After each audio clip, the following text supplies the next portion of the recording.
Hello and welcome. If you haven't already, I invite you to please click subscribe. There's no obligation, and it allows you to be notified of all new chapters. Additional information about the story, including the author, chapter warnings, and rating, can be found in the description below. All credit goes to the original author. All That Remains by Orphan Account. Chapter 27. Dark Fire. Fire is a dangerous thing, capable of bringing both comfort and destruction. It is cherished and hated with equal measure. To a weary traveler, it brings warmth on a cold night, but to a forest, it could only bring grief and death. Like all things in nature, fire was capable of great good and great evil, saving and ruining lives every day. But that was the law of nature. All things were to be in balance, in equal measures of gain and loss. Few things could be completely good or absolutely evil, and if something was, it was either unnatural, or there was an opposite power to balance it out. However, even in the best of days, bad tends to outweigh good. Because of the nature of evil, it was more easily attained and created. Darkness was inherently more powerful, because it, in essence, had no morals. While a creature of good may think twice about sacrificing lives, evil did not even think about the ones they thought were meaningless. This darkness, this evil nature, was only meant for sentient beings with their own thoughts and agendas. Evil was not meant to take the form of silent nature, the types of nature like water and air that may have a voice to some but were in truth silent. Fire was not meant to be evil, and yet dark fire was. It did not provide warmth, light, or comfort. It was not calm and controllable like natural fire was. Dark fire was the product of the darkest of magics, created solely for the purpose of spreading death and despair. It could not be put out by water, and could not be contained by stone. It burned through everything it touched, leaving it scarred and lifeless, not caring about the lives it took or the chaos it wrought. Dark fire's purpose was to destroy and consume. It was a mindless monster and weapon that cared not who it hurt, eating and eating until it wore itself out. And now it was devouring Rivendell. Flames, yellow-green in color and sickening to the eye, burned around Aragorn, filling him with fear. Not caring about the orcs fleeing around him, he focused on running, Boromir and Elladan at his side. The battle with the orcs had come to an abrupt end as fire raced through the last homely house, this new enemy to both sides making all drop their weapons and run for their lives. Smoke clouded the sky above, and flames crackled loudly as they ate through wood and stone. Aragorn choked on the blackened air, coughing as he covered his mouth with his hand. His eyes stung, and he could barely see a few feet in front of him, but he dared not slow. The harsh crackling and crackling of the flames around them kept all recklessly moving forward. A hand grasped his shoulder, and a cloth was pressed into his hand. Aragorn could not even nod his thanks to Elladan as he put the cloth over his mouth and nose, the fabric doing a little to help him breathe. He could not even pinpoint their location within the burning buildings, and could only hope they could make it outside before the flames cut off their escape. Everything was unrecognizable. All around them was nothing but fire.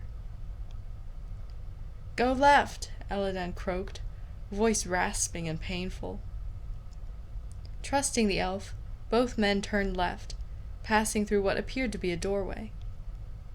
This hall was not as bad as the one they had just exited, small fires just beginning to climb up the walls. The three ran full pelt down the hall, the tapestries on the hall catching ablaze.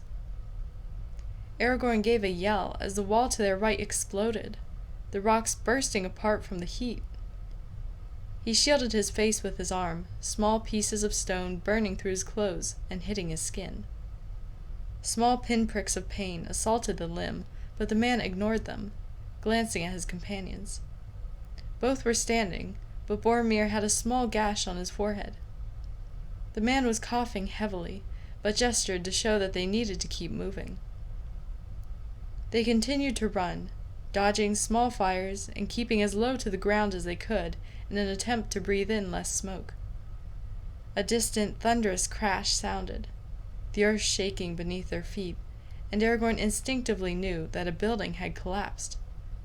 The door in front of them, the exit, had flames licking at its bottom, the yellow-green fire blocking their way out.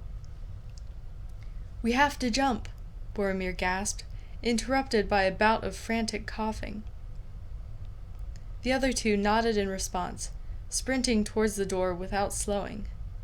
1, 2, 3, now! One after the other they leapt over the flames, Aragorn feeling the agonizing heat searing his skin.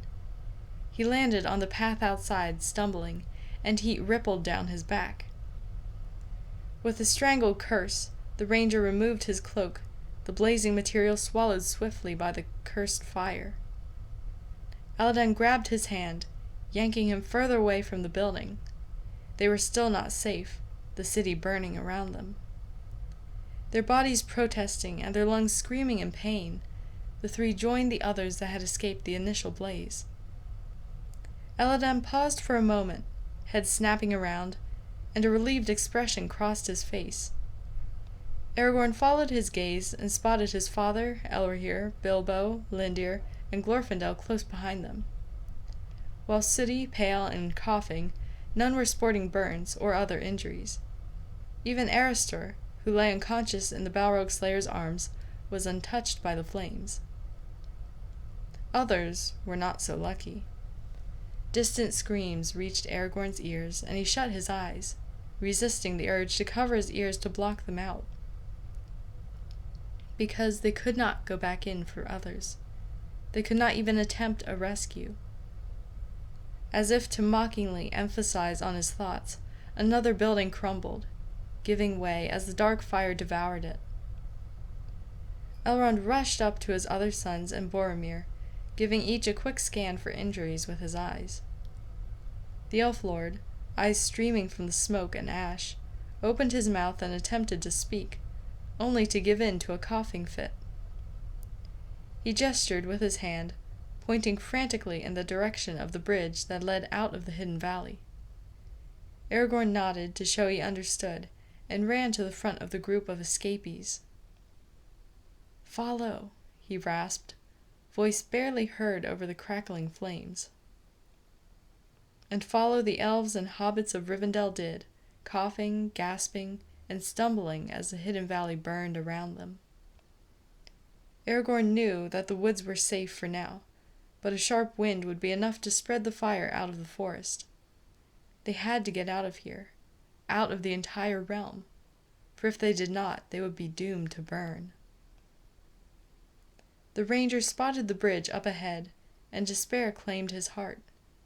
Behind him, a few of the elves cursed or sobbed, for their only way out was up in flames. Literally.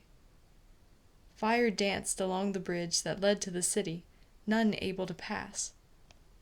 As Aragorn watched, an orc tried to leap over the flames into safety, failing as the fire took hold on his body.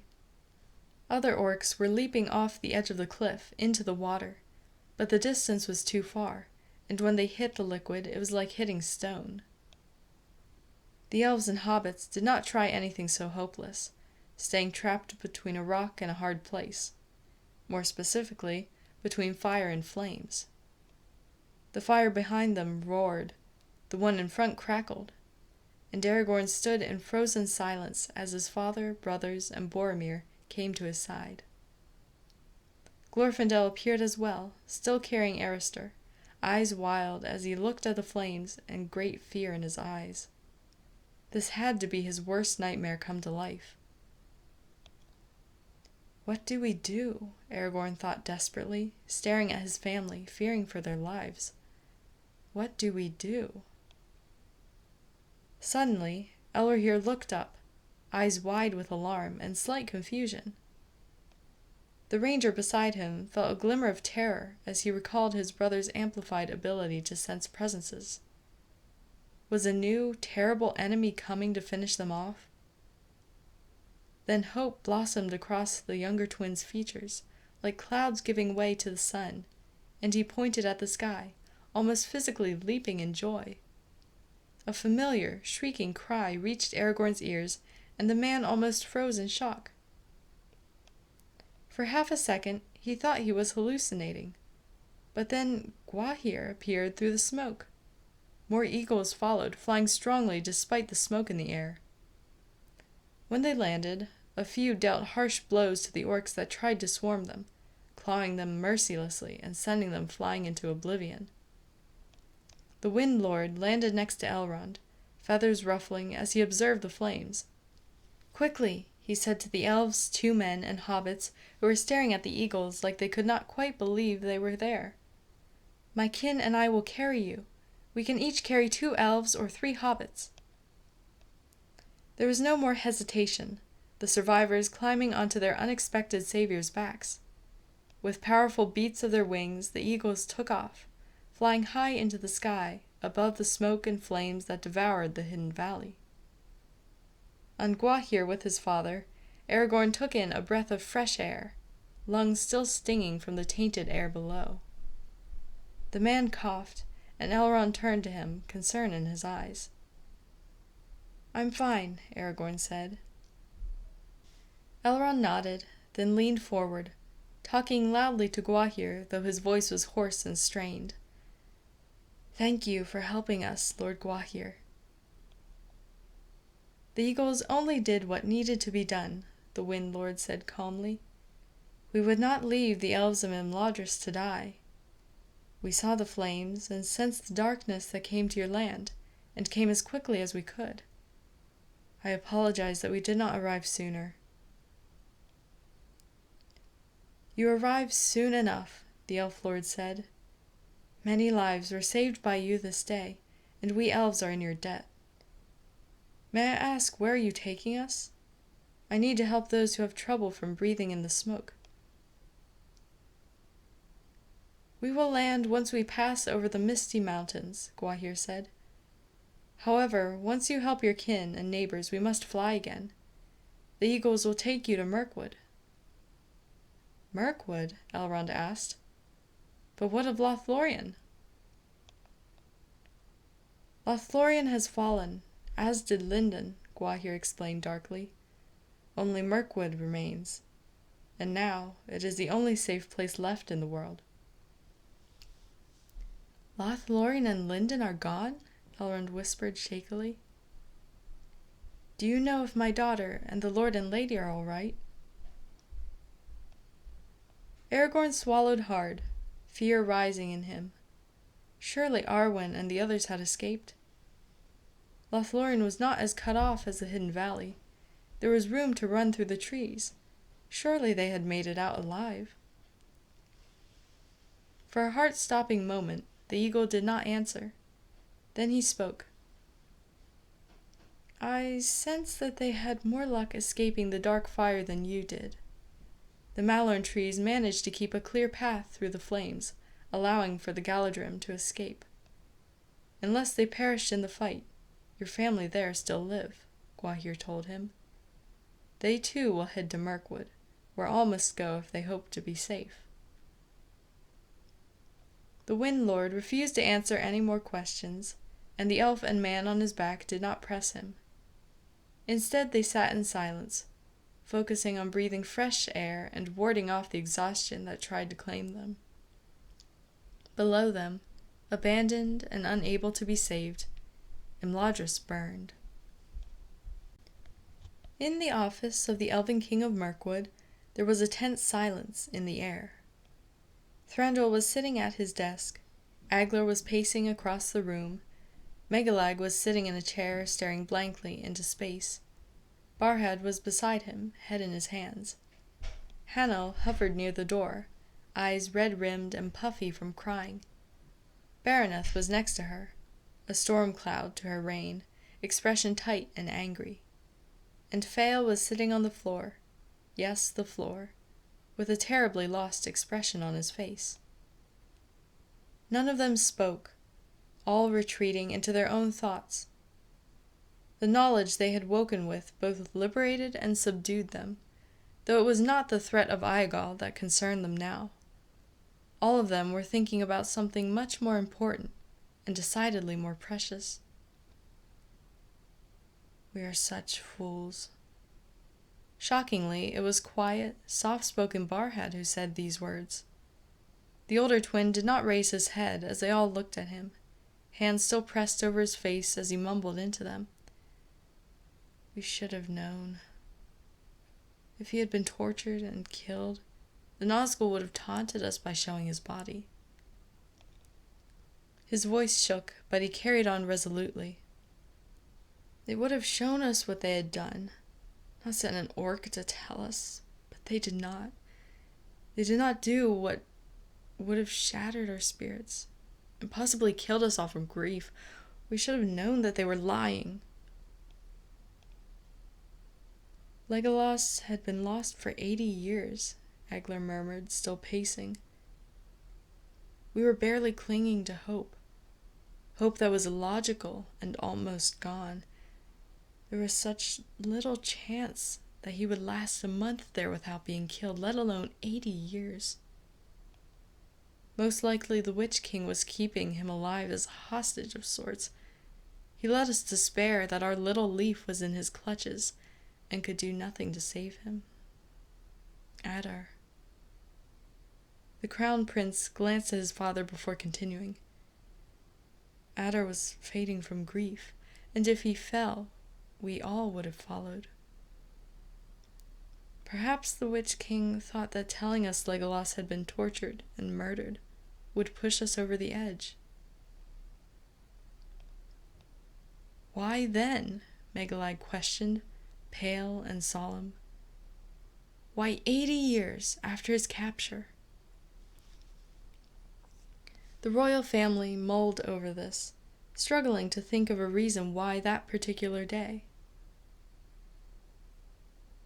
Maybe he was getting tired of waiting for us to die, Baraneth offered, sounding slightly bitter. Perhaps. Now Fael spoke, a deep frown in place of his usual mischievous grin. I'm more concerned about finding out where Little Leaf is now.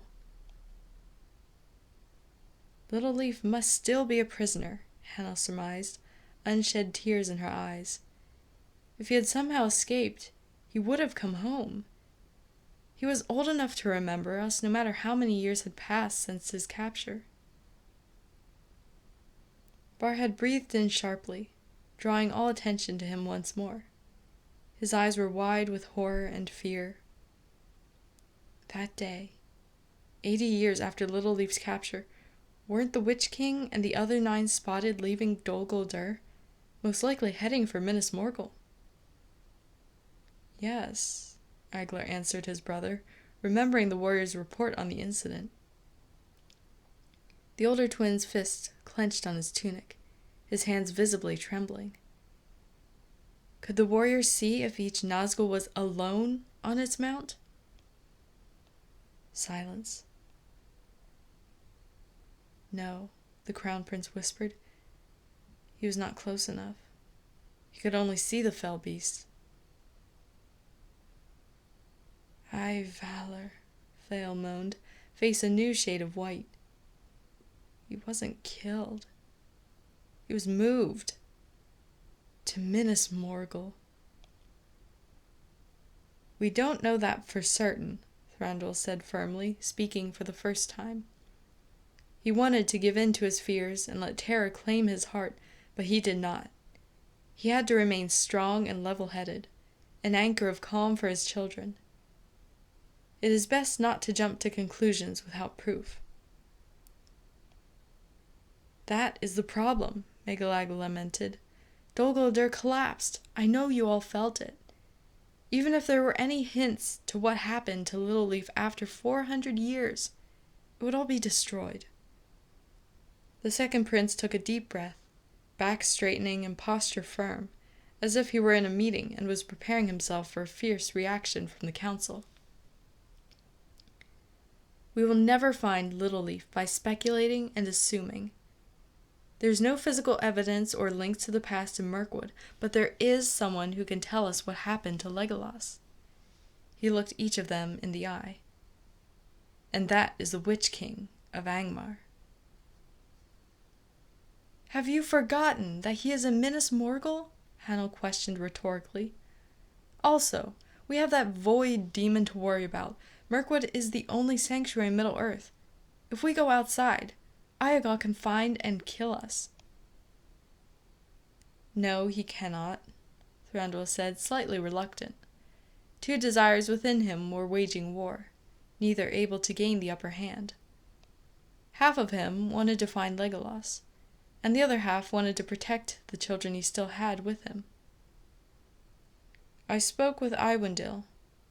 Because we are the ones who awakened the sanctuary, its protection is within all members of the royal family, even when we are not in this realm. The void cannot find us using his shadows, or use his energy-draining power on us. The only way he will see us is if he spots us physically, face to face, although he may be able to sense our presences if we get too close to him." Barhead frowned. "If the magic is tied to us, does that mean that if some of us leave, the sanctuary will be weakened?" The Elven King shook his head. "No. As long as one of us stays within Mirkwood, the sanctuary will remain as strong as if all of us were here." "Can this protection against Iãgaw's energy-draining power be extended to other people?" Vale questioned intently. Again Thranduil shook his head negatively. "I am afraid not." The silver-haired prince sighed in disappointment. "I had hoped we would be able to shield at least some people outside of Mirkwood from Iãgaw." "Just be grateful that we can go outside of the realm and avoid detection," Baroneth said firmly. "That means that Legolas is protected from Iãgaw as well." "Only from his draining power," the Elven King emphasized. "Yes, but the point is that we can go find the Witch King and beat the answer to what happened to Legolas out of him," the princess said vehemently. "No, you won't," a voice from the doorway said. The royal family all turned to look, expressions becoming masks of neutrality or calm as the advisors and council entered the room. Thranduil rose from his chair, eyes narrowing at the newcomers. "I was unaware that we were having a meeting, Council. I was also unaware that we were having one in my office." "My king, forgive us for the intrusion," an advisor, Ammon, said. "However, this cannot wait. We only know little of what has happened and is happening, but we do know enough to invoke the Council's right." Thranduil stiffened, his children tensing around him. The Council's right was a power granted to the Council and advisors by Orifer. It gave the Council the right and power to override their king's commands for the good of the realm and the Elven King himself. The right was only put into action when the Council unanimously believed that the leader had, or was going to make a decision that would put him and all of Mirkwood in unnecessary danger. It meant that the Council's orders were to be obeyed over the king and royal families, and that they could veto any commands given by the king, as long as it was agreed that it was for the royals' safety. "We know that a great darkness has come to this world," Ammon stated. "We also know that the lost prince is alive. However, we cannot let any of you search for him. We need you here, in Mirkwood, not out in the world chasing ghosts." Thranduil clenched his fists tightly, hands shaking with rage. He reined in his temper, knowing that shouting at the council would only enforce their belief that he was making a hasty and emotional decision that would endanger them all. "My son is not a ghost," he said softly, icily. A few of the councillors flinched, but some remained firm. Ammon looked at him levelly. I know. But one person, even a prince, is not as important as this realm. We need you and your children to be here, with us, to lead us. We are on the brink of a war, my lord. Do you think I am unaware of that? The Elven King asked in a too calm, pleasant voice. Do you think that I was going to run out of Mirkwood and find my son? I know what my duty is, advisor. He spat the word with such venom that some were surprised he had not spit poison. However, there is no reason that my children cannot go and search. There is a reason, Ammon said stubbornly. I know that Iãgaw claims that the royal family can leave the realm and still be protected, my lord, but I do not believe it, and we have no intention of testing it to see if you are truly safe. Which is why the council and advisors have ordered all guards and warriors to stop you if you try to leave the palace. Until we know you won't try to do anything foolish, we cannot trust you to leave. You're imprisoning us here? Baroneth demanded, looking ready to punch the advisor in the face. Internally, Thranduil hoped that she would. This is for your safety and the safety of the realm, the advisor stated, seemingly unaware of the danger. The Elven King placed a hand on his youngest daughter's shoulder to keep her from lunging for Ammon. He walked around his desk, halting in front of the council. His eyes scanned them, and he noticed that Tullowee was not among them. He knew without a doubt that his friend would never have agreed to this. So how had the council gotten the necessary unanimous vote? He pushed the question away to mull over at a later time, glaring at the council with fiery blue eyes. If not for the council's right, this would be rebellion, he said softly. And even though I know that my father gave you this power in order to protect this realm, I know that he would be as disgusted as I am with what you have done. You have gone behind my back, without even knowing all of the facts, in an attempt to keep me and my kin from finding Legolas. His voice lowered to a hiss. My trust in all of you has been broken. But then he smiled. Just smiled, as if he had thought of a secret joke he found amusing. I have nothing left to say to any of you. And he walked out without another word. His children followed after him, all silent. The moment the door closed behind them, Thale rushed off, expression pained.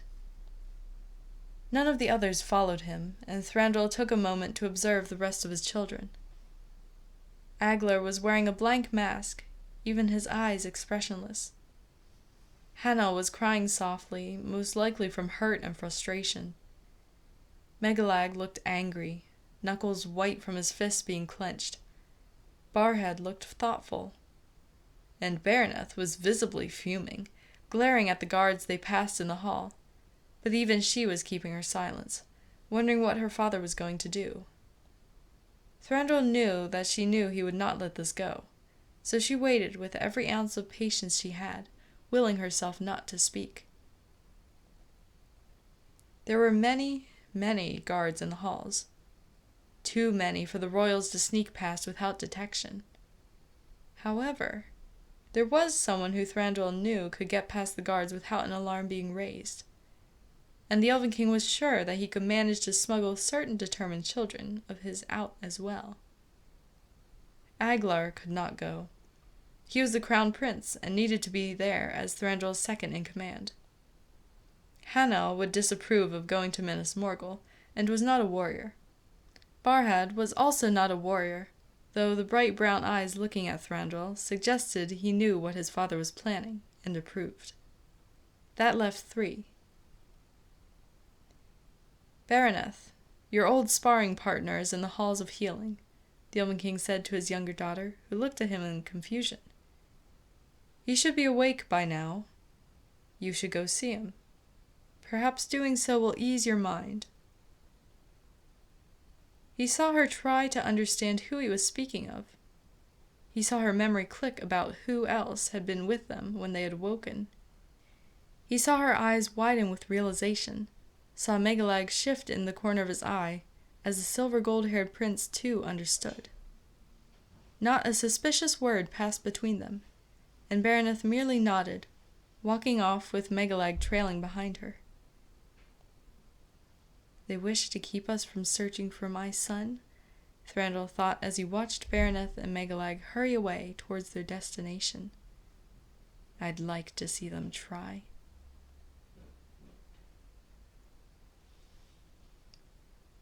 When awareness returned to Legolas, he did not sit or show signs of waking. Without even having to open his eyes, he knew he was in a different place than he last remembered.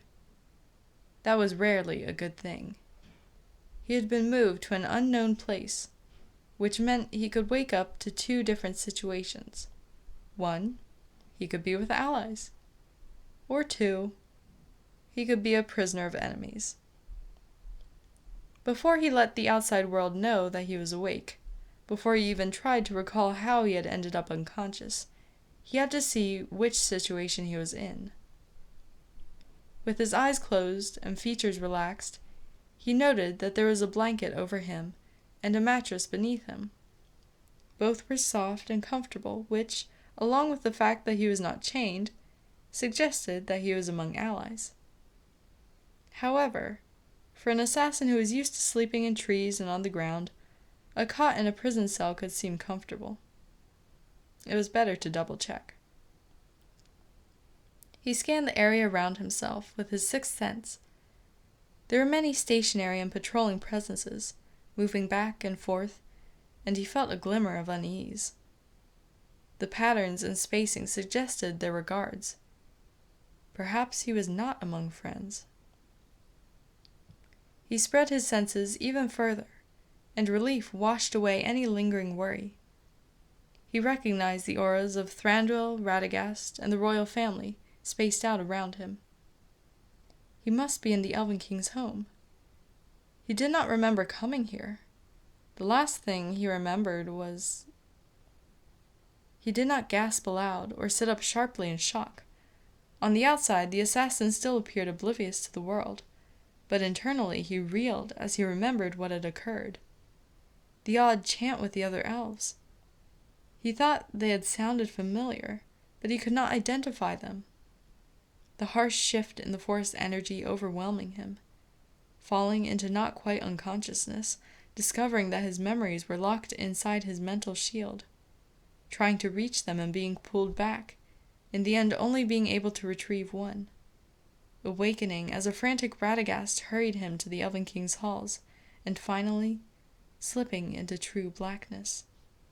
Legolas mulled over the rapid sequence of events, feeling a mixture of confusion, fear, joy, and disappointment. He was confused as to why he had been one of the elves to awaken the sanctuary. Perhaps the elves were chosen at random? Regardless, he was not going to mention his involvement to anyone. Many elves were already in awe of him because he killed one of the Nazgul, and he did not want any more attention. Plus, on the opposite side, he knew that Baraneth and those with mindsets similar to hers would become even more angry, condescending, and loathing towards him if they found out that he had been involved in bringing up defenses for their realm. The assassin was afraid of what would happen now. He knew that the world had changed because of the darkness that had come into it. He knew that Mirkwood was now a sanctuary and was protected from the darkness, Iãgaw. He knew that the void was terrible, powerful, and could very well bring the world to its knees. One thing about the future was certain. War and the final battle was upon them. Legolas felt great joy at his discovery that his memories were only trapped and still existed somewhere inside him. But he also felt largely disappointed that he had failed to reach them. The violet-eyed elf knew that he had been close to death when he had attempted to retrieve his memories. The only way he could think of getting them back without almost killing himself again would be to let out his inner glow completely. It was the logical path to take. After all, his glow was a mental shield inside him, which kept his memories trapped even from himself. He wanted to release his glow right then. Aye, Valor, he did. But the elf knew that he could not. The first reason was his promise to Galadriel, to keep his inner light inside him until the time was right. The other reason was much more important and monumental.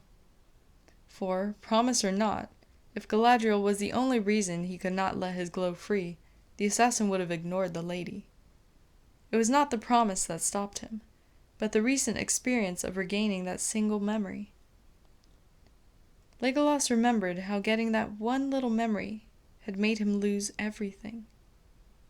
It had only been for a second, but in that second, all of his memories had been gone, completely wiped from his mind. If one memory made that happen, what would releasing all of them do to him? Would he become comatose, unable to ever regain consciousness or thoughts again? Would he be left a complete amnesiac, with nothing left? The assassin shuddered internally at the thought, still feigning unconsciousness. He could not risk it. Not now, when the darkness had come and war was on the horizon. He would not let his glow out until this threat had been defeated, and he was no longer needed. He would wait, and make sure to do it with someone he knew well beside him. Because if the worst scenario happened, and he did lose everything, he wanted someone there to pick up the pieces. Legolas turned his thoughts away from the memories he could not reach, instead thinking about the one he had regained.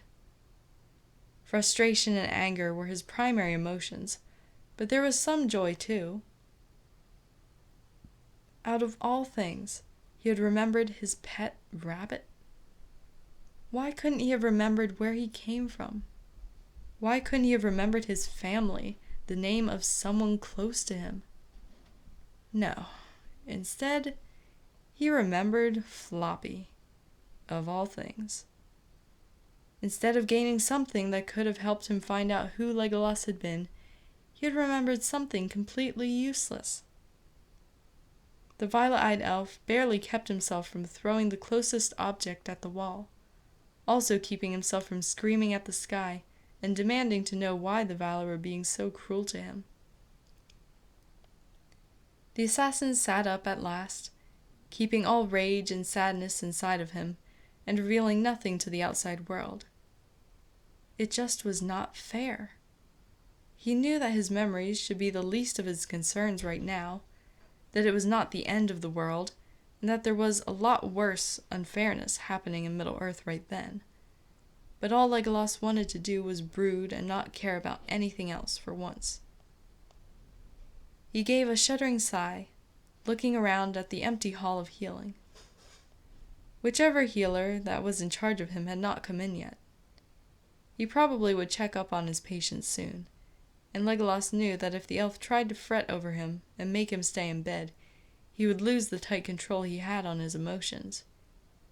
Either he would start screaming at the poor elf, or he would knock him out before making his escape. He was not in the mood to deal with anyone. Feeling selfish and bitter, but not caring in the least, Legolas got out of the bed, heading purposefully for the window. Really, the healers should have known better than to give their patients such an easy escape route. He could sense guards below, but knew that they could be avoided easily. He just wanted to get out of the palace and deal with what he had learned and failed to learn. When he was done and calm once more, he would come back so that Thranduil and Radagast did not worry. A familiar presence approached behind Legolas, and he paused in the windowsill. His lips pressed together, and he considered leaping out the window without saying a word. But then the person said, "Leaving already?" in a shaky, strained voice, and Legolas's conscience snuck up on him without his permission. The assassin sighed and turned around, his anger at the world retreating slightly as he spotted the expression on Phael's face. The prince's eyes were bloodshot, his expression pained, and he looked ready to burst into tears if the wrong thing was said. This was exactly not what the assassin wanted to deal with right now, not when so much had happened and he had not had time to process it all. Still, Legolas managed to take a breath, forcibly pushing his own troubles away, and spoke in a calm, soft voice. "You look terrible. What is wrong?" Yes, it was blunt and to the point. Tact was not something he was capable of right then. He just wanted to retreat and mourn, to be bitter and not care about anyone else. While his face did not show that sentiment, his mannerisms did. The prince was too deep in his troubles to notice, though. Phael gave a shaky, brittle laugh. "It turns out that my little brother is alive." That statement was enough to shock Legolas out of his bout of angst. He stared at the silver-haired elf with open surprise in his expression, all thoughts about his own large yet insignificant troubles fading away. The lost prince? But I heard he had been killed. Legolas did not know much about the lost prince, only that he was Thranduil's youngest child and had been captured long ago, when he was still an elfling. Based on Phael's age, the assassin guessed that it must have been a few thousand years since the lost prince was lost. After all, elves usually only had children a few hundred years apart. Age gaps of over 1,000 years between siblings were mostly unheard of. "He's alive, and out in the world somewhere," Phael said grimly. "My family thinks he is in Minas Morgul." Legolas's eyes darkened. That is not good. How could he survive that long in such darkness? Unless he had a shield like I do, he wouldn't stand a chance, he thought. "There's a power in Mirkwood that is keeping Little Leaf safe," the prince told him, slightly evasive. "It keeps the darkness from hurting him anymore, sort of like your mental shield." Well, that answers that question. Legolas did not ask more about this power. For all he knew, it could be something the royals were born with, a secret they would rather not share. He knew all about secrets, so he would accept Phael's vague answer. Little Leaf. Tithinlass. Could that be the lost prince's name? "What are you going to do now?" the assassin asked. "Will you try to find him?" Phael's expression twisted into one of anger and disgust. "The advisors in council have invoked their council's right. They have ordered all guards and warriors to stop us if we try to leave the palace. Those Delorsian." The prince kicked the chair next to Legolas's bed, cursing as the action caused pain to aggravate his toe. The assassin leaned against the wall beside the window, watching him with narrowed eyes. He may only know a little about the lost prince, but he could tell that the royal family cared greatly for their brother, and missed him dearly. How could the council be so cruel as to forbid a family from trying to find their little brother? Although by now the elfling they once knew would be an adult elf. "You're not going to accept that, are you?" the assassin demanded. "He's your family. You need to find him and rescue him. You need to show him that you remember him, love him, and that he is not alone." Legolas had a vague idea of what the lost prince must be going through. He had been separated from his family and tossed into a dark place. And although it sounded like the prince was protected by magic of some kind, he did not have a man like Siren to shield, help, and protect him. The royal family needed to find their youngest member. Families were supposed to be there for and save each other. As he thought this, Legolas wondered if his family had tried to find him. Did he even have any family other than the mother he could not remember but knew was dead? Before he could return to his brooding melancholy, the door opened once more, and Baraneth and Megalag entered. The princess spotted Legolas, but, to his surprise, did not scoff or glare at him. Instead, she stalked forward, stopping in front of the young elf, studying him intently. "Fael told you that our brother is alive?" she asked bluntly and without preamble. When the assassin nodded in assent, she said, "And about the advisors?" Another nod. "Good. Will you help us escape the palace?" Her impatient question, plus the fact that she had asked and not demanded that he do so, struck Legolas speechless. Baraneth took his silence as a sign of uncertainty and huffed. "I wouldn't even ask, but I know you can do it. Arda does as well, and he wants you to help us." The expected glare came into her eyes. "We just need your help getting out of the palace. We're going to search for our brother on our own." "We're looking for him?" Fael said distantly, apparently still far behind in the plan. "We're going to Minas Morgul?" "Yes." It was Megalag who answered, surprisingly firm. "But we have to leave soon, before the counselors find out what we're planning." He looked expectantly at the still stunned assassin. "Please, Esgal, will you help us escape so we can search for the lost prince?" Legolas was not as close to Megalag as he was to Aglar and Fael, so the slight formality in the prince's request was expected. Still, the hope in the silver-gold-haired elf's eyes washed away any lingering melancholy thoughts about the assassin's own situation, and before he could stop himself, he nodded. "Very well. I will assist you."